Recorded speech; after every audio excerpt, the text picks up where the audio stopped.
Hello readers, I'm the Avid reader and today we are reviewing Dictator, written by Robert Harris in 2015. So this is the third book in the Cicero trilogy, which covers the life of Cicero, and this is his last 15 years, so from 58 BC to 43 BC, so we get to cover from his exile to his death. So the novel starts out with seeing Cicero going into exile, and as it turns out, Cicero didn't become a freedman. I wonder that when he refused to become independent, he stayed a slave instead, so he becomes free later in the book. So here in this first part, it's called Exile, and it's from 58 BC to 47 BC, and during this time we get to see Cicero being in exile in many different ways, you could say. So first we get to see him escaping the wrath of Claudius, who is terrorizing the Senate, and he tries to find shelter in Sicily from a friend. He is denied. He travels over to Macedonia, where he's not allowed to stay as he has an enemy now as governor there, but he has a friend somewhere near which allows him to stay in hiding there, and he stays in hiding. I think he switches the place once, and eventually a couple of gladiators, one of them is Milo, comes along and says that he wants to meet Cicero, and he says that Pompey has proposed that Cicero returns or something like that, and it is understood that Pompey is getting tired of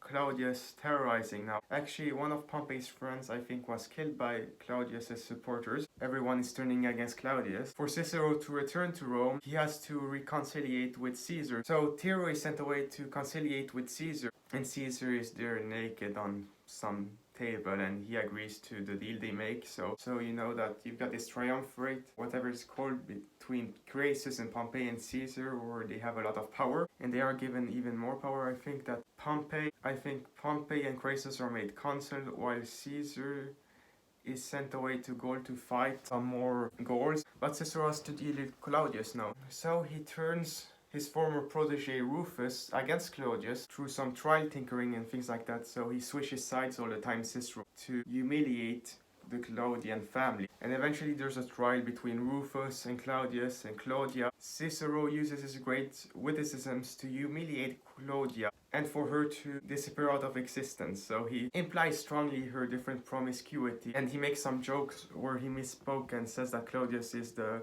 lover instead of the brother of Claudia. So now she's gone. And one time Claudius is with some of his troops and he gets into a fight with Milo's troops, and the gladiators massacre a lot of them. So he's dragged out of the cave he's hiding in and he's brutally murdered by Milo. And since this thing was illegal, Pompey condemns it, and he has had a falling away with Milo, so Milo has to leave and go into exile somewhere. And Claudius' supporters burn his body on some funeral pyre, which actually sets fire to one of the Senate houses. So remember last book you had 7 key figures, now there are only 5 left. Which is the next one to fall?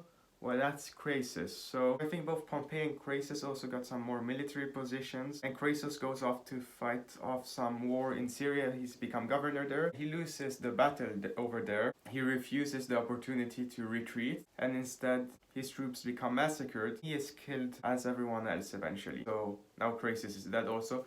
And with Crassus, the balance of power in Rome kind of collapses, and Caesar, who's growing more and more powerful in Gaul, and Pompey fall out, and you have civil war between Caesar and Pompey. And before this, actually, Cicero was sent away to be some governor of Cilicia, so he's sent on these different missions. And Quintus previously has served in Sicily and later has fought in Gaul with Caesar but has returned. And since Cicero was not in Rome during these different events, well, the falling apart and the compromise between Caesar and Pompey failed. So Caesar would have wanted some more power, but Pompey refused to compromise. On one side, you've got Caesar with his many legions. On the other side you have the Republic, which is governed by Pompey, who is kind of made a dictator at one time, and he respects the constitution kind of, so Cato also backs him. So on one side you've got Caesar, on the other you've got Pompey and Cato and kind of Cicero, and Cicero is in the background. Pompey decides to retreat from Rome and get the Senate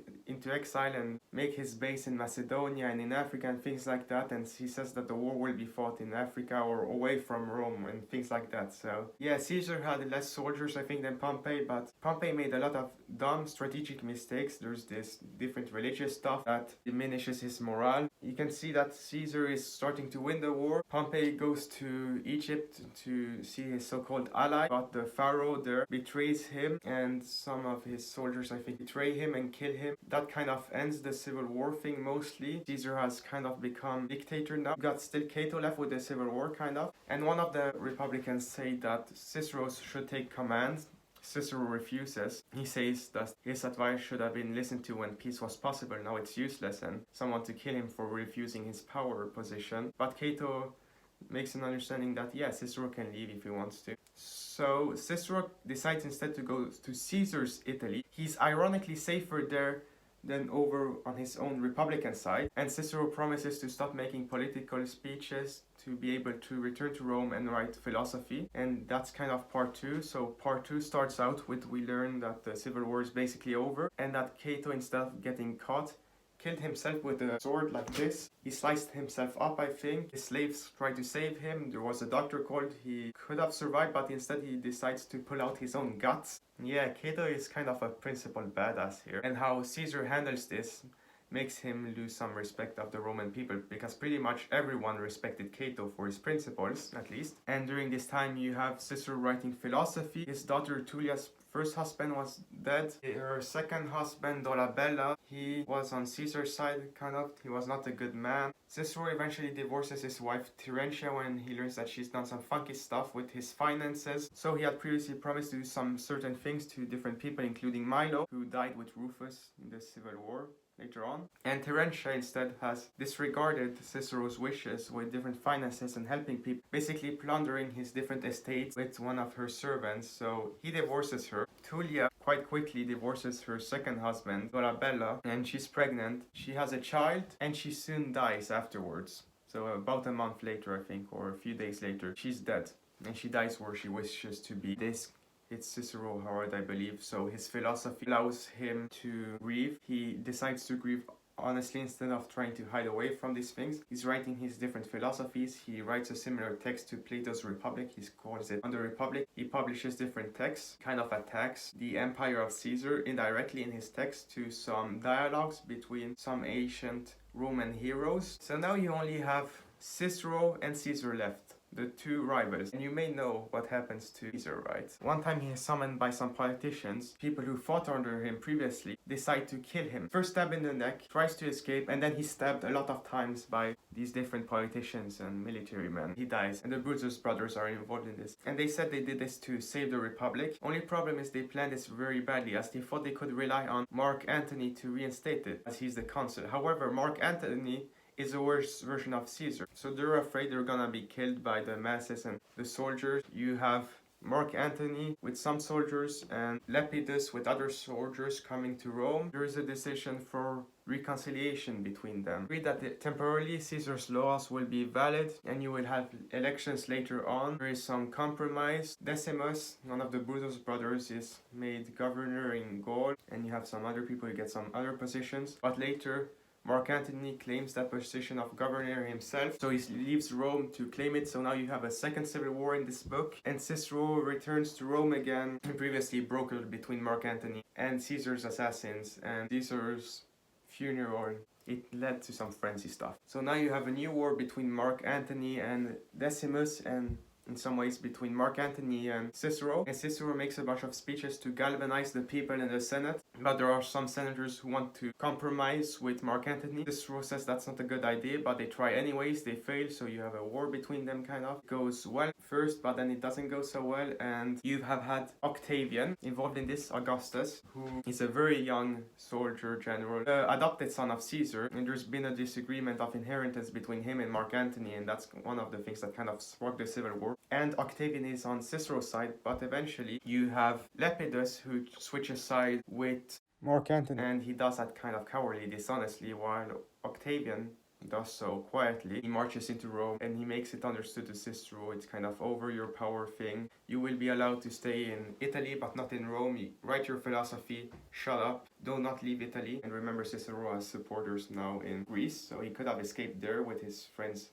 the Brutus brothers, but he doesn't. You have a deal made over a few days between Octavian, Lepidus, and Mark Antony, where they will share power and carve up the new Roman Empire. And to pay for all of their different things, they will execute 2,000 wealthy persons. So you can see kind of some very old version of socialists, people who hate the rich. And They will kill also 200 senators, and they will also execute the Cicero brothers. So Marcus Cicero himself and also his brother Quintus. Cicero tries to escape through some boat. He stays at one of his houses, and when he tries to get to an island, he can't get on a boat before he's apprehended by some soldiers that are sent to kill him. And ironically, one of his former lawyer clients is at the head of the people who will execute him, and Cicero's slaves are prepared to fight, but Cicero doesn't want any bloodshed except his. He will be executed on the spot, but instead of being dragged out of his carriage thing that he's being carried on by his lictors, he says that he wants to die in his lictor, and he puts his head like this over the edge of the lictor so it can be cut, and his former client agrees and he is killed with the swing of a sword. And that's the end of Cicero, and you have a couple more pages in the book where we get to kind of learn what has happened. Tiro has been sad but has mellowed. He has gotten his own farm. He eventually got his freedom actually in part 1 here. He met that former slave girl Agate and married her. So personally for Tiro it wasn't a bad ending, but for the Roman Republic this was horrible, you could say. And that's how the book ends, with Cicero dead and Tiro being some farm owner who is married now. So how would I rate Dictator? I would give it a 9 out of 10. It is better than Imperium. It is not as good as Lustrum. What I loved about Lustrum is you saw a lot of flaws of Cicero, which was interesting. Here in Dictator, it's between Imperium and Lustrum in that sense, because Imperium, you don't really see any flaws with Cicero. In Dictator, you see some, and you see that he could not really turn the political situation necessarily to his favor. But it's not as interesting, I would say, as what happens in Lustrum. Here you have a lot of the key people who are killed off. It's an interesting aspect, how you get to see Claudius is killed, Crassus is killed, Pompey is killed, Cato, Caesar, and Cicero. And the title Dictator makes sense for Caesar, you could say, and what happened with the Roman Empire. So this is a great book on the end of the Roman Republic. I'm not sure if that's the official end, but and with the death of Cicero, the Roman Republic is at its end in practice. And Robert Harris is a great writer. He knows how to make the reading experience here enjoyable, although the start maybe isn't that great, but otherwise it's a great novel. So yeah, it's a 9 out of 10 clearly. You want to learn about the final 15 years of Cicero's life and de facto the Roman Republic? Read Dictator. It's a great novel. And read the Cicero trilogy. It's a great trilogy. So this was the Avid Reader's review of Dictator, written by Robert Harris in 2015. This is the third book in the Cicero trilogy. It got a 9 out of 10. I hope you readers enjoyed this book review, and I will see you readers next time.